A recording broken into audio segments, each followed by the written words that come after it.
आज हम वहाँ खड़े हैं जिसे दक्षिण की काशी कहा जाता है। एक ऐसी नगरी जहाँ का हर पत्थर बोलता है और जहाँ की हवा में वेदों की ऋचाएं तैरती है।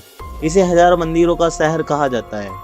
नमस्कार दोस्तों, हर हर महादेव। स्वागत है दोस्तों सप्तपुरी सीरीज के छठे एपिसोड में। आज हम बात करेंगे दक्षिण भारत के गौरव कांचीपुरम के रहस्यमय संसार की। सप्तपुरी में कांची का स्थान बहुत महत्वपूर्ण हो जाता है क्योंकि कांचीपुरम एक धार्मिक नगरी नहीं थी बल्कि प्राचीन भारत का एक महान विश्वविद्यालय थी।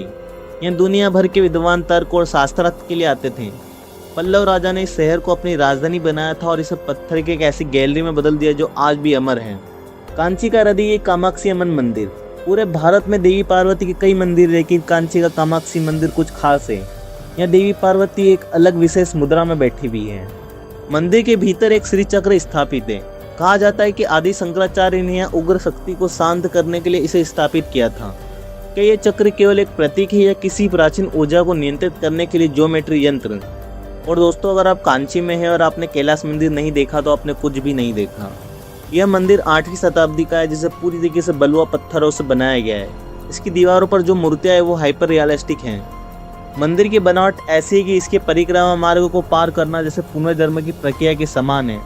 यहाँ की तंग गलियां और गुप्त रास्ते किसी गुप्त ज्ञान की ओर इशारा करते हैं। कांची को पंचभूत स्थलों में से एक माना जाता है जो पृथ्वी के तत्व का प्रतिनिधित्व करता है। यहाँ के एक्रमेश्वर मंदिर में एक आम का पेड़ है जो 3500 साल पुराना है। मान्यता है कि इसी पेड़ के नीचे देवी पार्वती ने मिट्टी का शिवलिंग बनाकर शिव जी की तपस्या की थी। आज भी इस एक पेड़ पर 4 अलग अलग स्वाद के आम उगते हैं जो 4 वेदों का प्रतीक माने जाते हैं। क्या ये केवल एक चमत्कार है या कोई प्राचीन कृषि विज्ञान?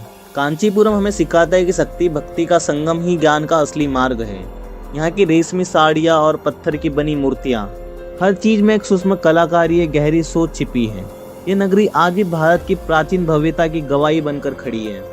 तो दोस्तों, सप्तपुरी सीरीज के अंतिम एपिसोड में हम चलेंगे द्वारका, जहाँ इतिहास और पुरातत्व आज भी उस नगरी को खोज रहे हैं जिसे भगवान कृष्ण ने स्वयं बसाया था।